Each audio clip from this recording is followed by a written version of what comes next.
Imagine this. You crushed it in school, straight as late-night study sessions, the works. You landed that dream job with a shiny $65,000 salary, thinking, I've made it. I've beaten the rat race. Fast forward a few years, and here you are, drowning in $41,000 of debt, staring at an empty savings account, and feeling like you've got zero freaking freedom. But why? Hey, race the truth. Money isn't evil. It's a rigged game, and you've been playing without knowing the rules. Stick around. In this video, it'll show you how to break the system, starting with $0. Let me rewrite everything you think you know about money. Let this circle represent $1 million, a substantial sum that many people would consider life-changing wealth and financial security for many years. Now, this is what $10 million would look like. Significantly larger as we've multiplied our original amount by 10. Let's have a look how $100 million would look like. This amount represents extraordinary affluence that puts someone among the wealthiest people of the global population. And this is what $1 billion would look like. A truly staggering sum that dwarfs our previous examples, representing such immense wealth that it's difficult for most people to conceptualize in practical terms. Elon Musk, the richest businessman known for his key roles in Tesla, SpaceX, and X, have a net worth of 321 times this number. Jeff Bezos, founder of Amazon, follows closely with a net worth of 209 times this staggering figure. Both of these entrepreneurs are self-made billionaires. And then there's you, probably working a job right now, the one that you got from the degree that you studied for in university. You don't have much in savings. Your living expenses seem ridiculously high. You feel as though you're not paid enough. You have credit card debt that needs taken care of. Having enough money, wealth, and getting rich seems like a distant dream. How'd they do it? You ask yourself, seeing all those millionaires and billionaires, especially the ones who got there at such a young age. It baffles you. It makes you angry they got lucky. You think they cheated to earn that much money. The money mirage. What's the biggest lie you've been told about money? That the wealthy got lucky? That rich people are evil? That you need money to make money? Here's the painful truth. Our society never really taught us how money works. 78% of Americans live paycheck to paycheck. That's 8 out of every 10 people in the grocery line, at the gas station, or waiting at Starbucks. It's systemic, and you're not alone in feeling stuck and angry.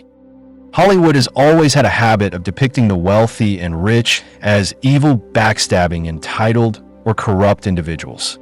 Question is, had you bought into that stereotype? But let me challenge one belief you might have bought into. Rich people got lucky, inherited it, or cheated their way there.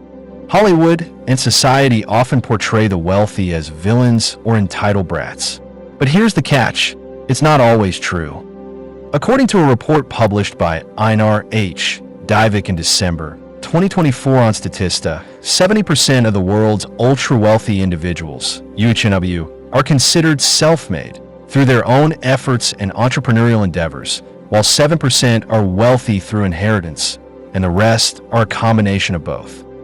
UHNW stand for ultra-high net worth, referring to individuals with a net worth of $30 million or more, often considered the wealthiest segment of the population. The United States, China, and India lead the worldwide distribution of high net worth individuals, billionaires. A high proportion of UHNW entrepreneurs own more than one business. Our findings show that 52% have multiple businesses. What if the reason most of us never get wealthy is not because of luck or inheritance, but because we've been trained to see money all wrong? Are you getting it? They don't teach us how to build wealth. We've been sold a narrative that keeps us comfortable with mediocrity. The education system teaches you to be an employee, not an owner. Building wealth doesn't have to be a daunting task, and with the right guidance, you can start putting plans in place today that can help you grow fast. Let's build wealth. There will always be systemic barriers like economic inequality, privilege, and luck, but the fact is you can overcome them. Let's do it.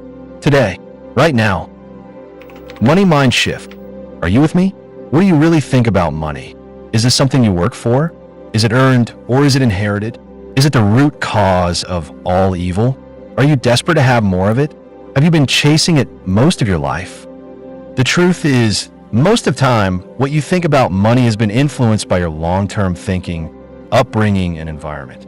If you were born into a family that didn't have much money growing up, then you're probably more inclined that building wealth is harder. Most of you are going to have these false beliefs about money that aren't going to help you on this journey. I'm going to assume that if you're watching this till now, you really want to make money, a lot of it, in a short amount of time. If that is your goal, then this equation for generating money will never get you there. Reframing your money beliefs is the first thing to do. Journal all your false beliefs about money, e.g., money is scarce, wealthy people are selfish. Trace their origins, family, culture, past experiences, and challenge their validity. Ask, is this belief serving my goals? What phrases about wealth did you hear growing up? Be brutally honest. For each negative belief, ask, is this actually true? What evidence contradicts this? For example, if you believe money is scarce, find examples of abundance in your life. Transform limiting beliefs into positive statements. Instead of money is hard to earn, try money flows to me through multiple channels when I provide value. Spend 5 minutes daily imagining yourself comfortable with wealth. How does it feel? What does your relationship with money look like when it's healthy? Eliminate phrases like, I can't afford it, and replace with how can I afford it? Or is this the best use of my resources right now? The psychologists Daniel Kahneman and Amos Tversky pointed out something groundbreaking. Our brains are wired towards something called narrow framing. Decisions made based on short-term emotions rather than rational long-term thinking. The 48-hour rule. Let me give you a quick but powerful tool. The 48-hour rule. Before you buy something impulsively online, add it to your cart. Wait 48 hours. 9 times out of 10, you'll realize you don't actually need it. I use this simple tip to save thousands in unnecessary spending. Freedom ladder. What does true financial independence look like? Most people think it's just about having enough money. But real wealth isn't a number, it's a layered journey. Today, we're breaking down the 4 layers of financial independence, starting from survival to total sovereignty. Let's climb this pyramid together. Level 1, financial stability. This is your foundation. Without it, everything else crumbles. Financial stability means your income reliably covers essentials: rent, groceries, utilities. No panic before payday. No debt spirals. But how do you lock this down? Calculate your monthly non-negotiable expenses, rent, food, bills. If your income doesn't cover this, prioritize increasing income, side hustle, upskilling, or reducing costs, cheaper housing, meal prep. Clarity eliminates guesswork. Knowing your baseline lets you fight scarcity. Open a separate account and auto-save 1% of every paycheck. Even $10 a week creates momentum. Tiny wins build confidence. This fund becomes your psychological safety net. Level 2, financial agility. Agility means you're ready for chaos. A job loss, medical crisis, or sudden opportunity won't derail you. You've got cash reserves to adapt without desperation. Aim to save 6 months of living expenses. Break it into milestones. 1 month saved, 3 months, and then 6 months. Celebrate each. Time is power. This cushion lets you negotiate jobs, switch careers, or start a business. Audit insurance policies, health, life, disability. Ensure coverage matches your risks. Insurance turns catastrophes into manageable bills. Peace of mind fuels bold decisions. Level 3, financial freedom. Pay race where magic happens. Your investments, dividends, rental income, royalties pay for your life. You work because you want to, not because you have to. Remember the 4% rule. This formula helps you figure out how much money you need saved in retirement to comfortably cover your expenses, assuming you can withdraw 4% of your savings each year without depleting the principal. A target transforms vague dreams into math. Invest $100 a month into index funds or REITs. Use apps like Acorns or Robinhood to automate. Compounding rewards consistency. $100 a month at 7% return would be $200,000 in 30 years. Level 4. Financial sovereignty. Sovereignty is ultimate control. Money isn't just a tool. It's an extension of your values. You invest in legacy, philanthropy, or moonshot projects. The world bends to your rules. Allocate 10% of investments to passion projects, startups, art, climate tech. Wealth without purpose is empty. This is where money meets meaning. Hire a fiduciary advisor to structure trusts, charitable donations, or offshore accounts legally. Keeping more of your money amplifies your impact. Automate your money flow. Your homework? Automate your savings today. Open your banking app right now and set up a 5 transfer from each paycheck to savings. Why? Because building strong, positive habits is a more effective and sustainable strategy for achieving long-term goals than relying solely on willpower or self-discipline. Tiny, automatic actions rewire your brain to see saving as non-negotiable. In 6 months, you won't even miss that 5, but your account will thank you. Which layer are you on? Drop a comment below and go automate that savings. See you at the top. Value over time. What's the one resource you can never get back once it's gone? That's right, time. Yet most of us willingly trade this precious, non-renewable resource for something artificial: money. Let's do the math on this terrible trade. If you earn 20 per hour working 40 hours weekly, how long would it take to reach 1 million? Nearly 24 years of your life. And that's before taxes, expenses, and inflation. By the time you reach that millionaire status through traditional employment, you've surrendered your prime years. Your health may be compromised. Your children have grown. Opportunities have passed. And those $1 million? Inflation has reduced its purchasing power to a fraction of what it once was. This isn't meant to discourage you. It's to wake you up. The equation most people follow is fundamentally broken. Here's what the wealthy understand that others don't. Stop chasing money. In our capitalist system, the rules are clear but often misunderstood. You're not paid for your time or even your effort. You're paid for your perceived value in the marketplace. Let that sink in. The marketplace, other people who might exchange money for what you offer, determines your worth. This explains why a football star earns millions while teachers struggle. Is this fair? Perhaps not, but it's how the system works. Consider these examples. A cleaner works physically harder than an accountant, but earns far less. A social media influencer might earn more in one sponsored post than a nurse does in months. A software engineer who creates a popular app might make millions while sleeping. The difference isn't effort, it's perceived value and scalability. So how do you increase your perceived value in the marketplace?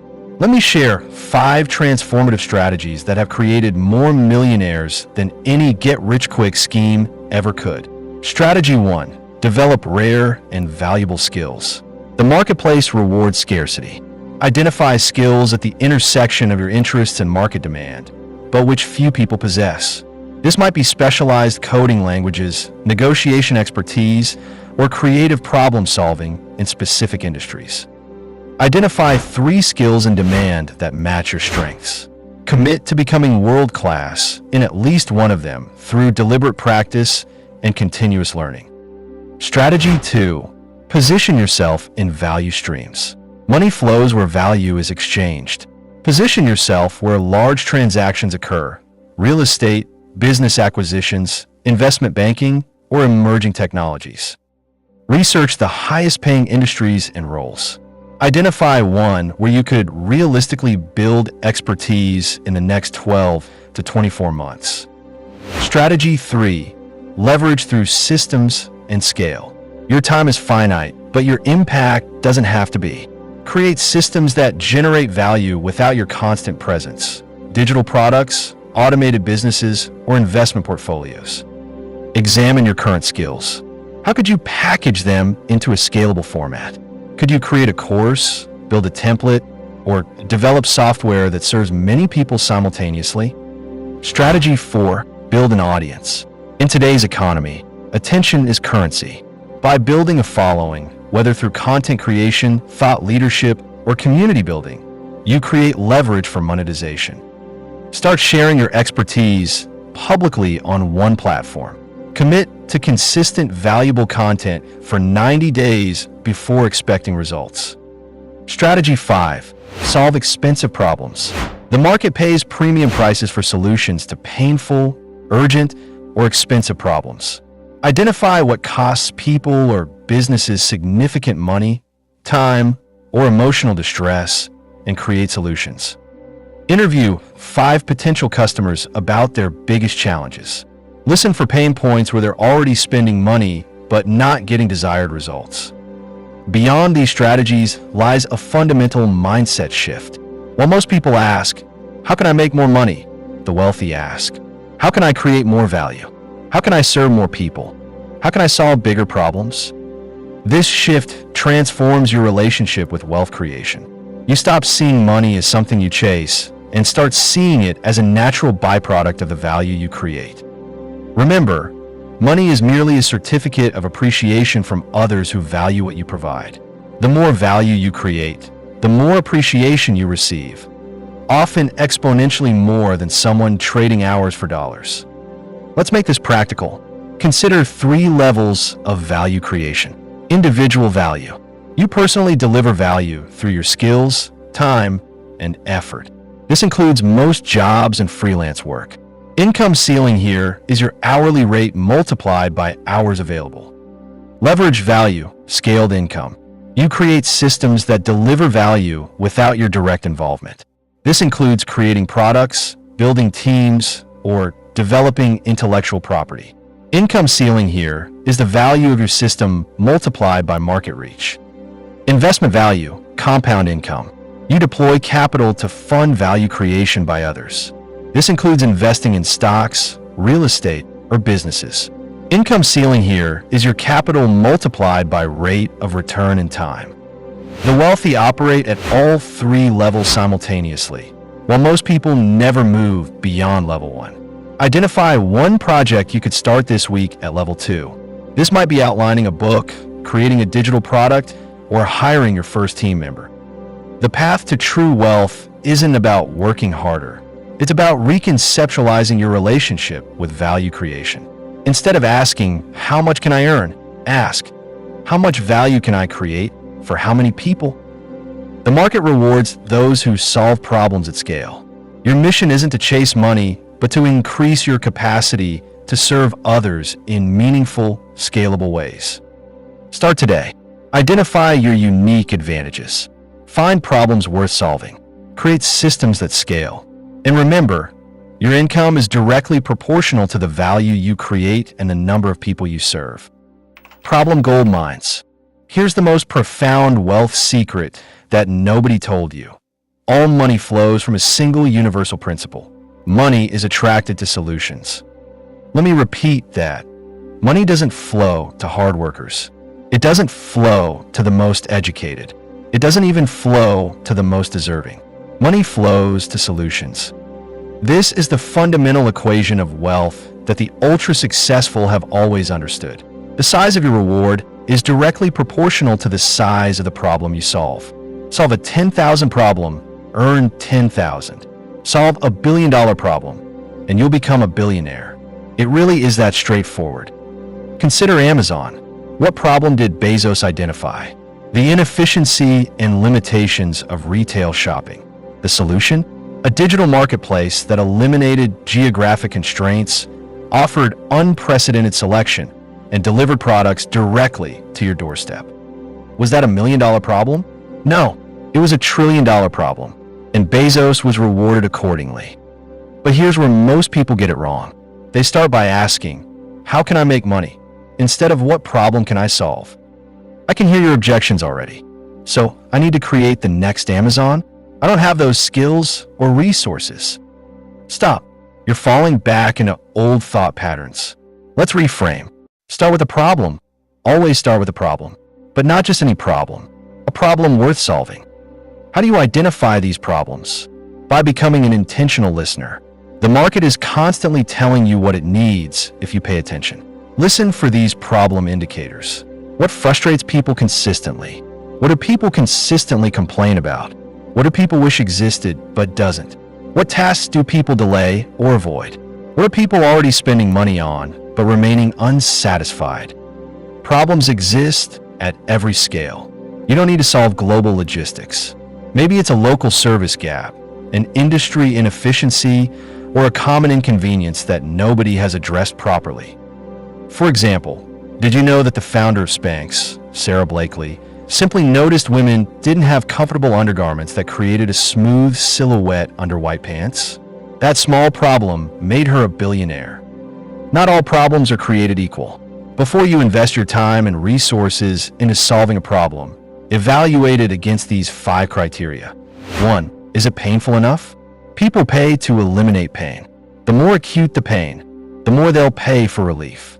Minor inconveniences don't drive purchasing decisions. Significant frustrations do. 2. Is it frequent enough? A problem that occurs daily generates more urgency than one that occurs annually. Frequency amplifies pain and increases willingness to pay. 3. Does it affect enough people? A severe problem affecting 10 people has limited market potential. A moderate problem affecting millions creates a massive opportunity. 4. Are people aware they have this problem? If people don't recognize the problem, you'll exhaust resources educating the market before selling anything. The best problems are those where people are actively seeking solutions. 5. Are people willing and able to pay? This seems obvious, but is frequently overlooked. Sometimes people complain loudly about issues they won't actually spend money to fix. Let me give you a concrete example. Uber identified a problem. Traditional taxis were unreliable, inconvenient, and offered poor customer experiences. The problem was painful, missing appointments, frequent daily transportation needs, affected millions, urban dwellers worldwide, was recognized. Everybody complained about taxis, and people were already paying for solutions, existing transportation. Now comes the intersection of opportunity and capability. Among the worthy problems you've identified, which align with your unique advantages? Ask yourself, what knowledge, skills, or experience do I have that most people don't? What resources or connections can I access that others can't? What perspective might I bring that others miss? You don't need to be a technical genius to solve valuable problems. Sometimes the best solutions come from outsiders who ask, why has nobody fixed this yet? Take Airbnb's founders. They weren't hotel industry insiders. They were designers who needed to pay rent. They saw and used space in homes as an opportunity to solve 2 problems: travelers' desire for authentic experiences and homeowners' need for extra income. The most valuable problems often hide in plain sight, dismissed as that's just how things are. Your fresh perspective might be your greatest asset. Before you invest significant resources in development, validate that your solution truly addresses the problem. The ultimate validation isn't words, it's currency. Will people pre-order? Will they commit deposits? Will they sign letters of intent? Remember, Instagram began as Bergn, a complicated check-in app. Only when the founders noticed users primarily shared photos did they pivot to the simple photo-sharing platform that later sold for $1 billion. They adjusted their solution to fit the actual problem users wanted solved. Your mission is clear: become a problem hunter. Train your mind to see inefficiencies, frustrations, and gaps as opportunities, not annoyances. The wealthiest people in history weren't money chasers. They were problem solvers. Henry Ford solved transportation. Steve Jobs solved human-computer interaction. What problem will you solve? Begin today. Write down 3 problems you've personally experienced this week. Then ask 5 friends about their recent frustrations. Within these conversations lie the seeds of opportunity. In our next chapter, we'll explore how to transform your solution into a scalable venture that generates wealth beyond your direct effort. Because solving a problem once is valuable, but solving it 1,000,000 times is transformative. Scale secrets. You've identified a worthy problem. You've crafted a solution that works. Now comes the critical inflection point that separates modest success from transformative wealth. Scale. Scale isn't just growth, it's leverage.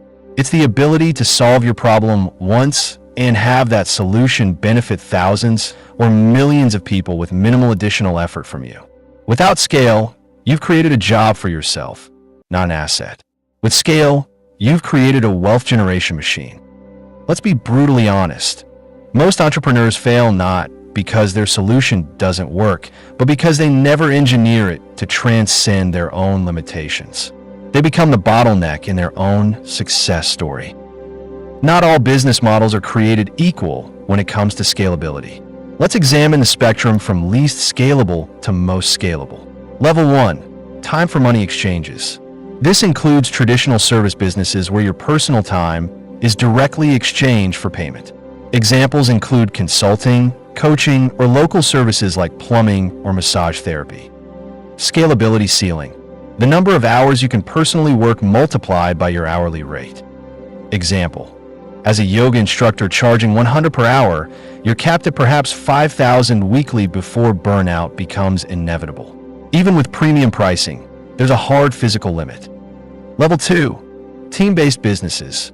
Here, you leverage other people's time and skills. Examples include agencies, restaurants, or retail stores. Scalability ceiling.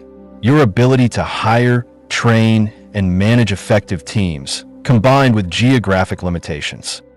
Example, a restaurant owner might open multiple locations, but each requires significant capital investment and management infrastructure. Level 3, product-based businesses. You create something once and sell it repeatedly. Examples include physical products, software, or intellectual property. Scalability ceiling, market size and distribution capabilities. Example, a software company creates an app once, but can sell millions of copies with minimal incremental cost. Level 4, platform businesses. These connect multiple user groups who create value for each other. Examples include marketplaces, networks, and ecosystems. Scalability ceiling, network effects and market dynamics. Example, Airbnb doesn't own properties, but creates enormous value by connecting hosts and travelers. The further you move up this spectrum, the greater your wealth potential because you've increasingly disconnected your income from your time. The secret weapon of scalable businesses is systems, documented processes that ensure consistent results without requiring your constant oversight. Systems transform a personality-dependent enterprise into an operation that functions smoothly regardless of who's working within it. Remember McDonald's? Their genius wasn't in creating the best hamburger. It was in creating a system so robust that teenagers could consistently deliver the same experience worldwide. That's scale through systems. As your scalable solution gains traction, you'll eventually face a pivotal decision. Continue operating your business or sell it to a strategic buyer. Consider Instagram's $1 billion acquisition by Facebook in 2012. The company had just 13 employees and no revenue, but possessed something invaluable to Facebook, a rapidly growing user base in mobile photography that threatened Facebook's dominance in photo sharing. The acquisition represented Mark Zuckerberg's recognition that Instagram had solved a problem worth billions to Facebook, even if Instagram itself wasn't yet monetizing that solution. The alternative to acquisition is continued operation, building a legacy business that generates wealth over decades rather than delivering a one-time liquidity event. Warren Buffett exemplifies this approach. Rather than starting and selling businesses, he acquires companies with durable competitive advantages and holds them indefinitely, allowing compound returns to work their magic over decades. The decision between acquisition and continuation isn't purely financial. It's deeply personal, reflecting your goals, values, and vision for your future. Some entrepreneurs are serial problem solvers, eager to cash out and tackle the next challenge. Others are empire builders, passionate about creating institutions that endure. Neither path is inherently superior. What matters is conscious choice. Your reward for solving a significant problem isn't just financial, it's freedom. Freedom from constraint. Freedom to choose your path forward.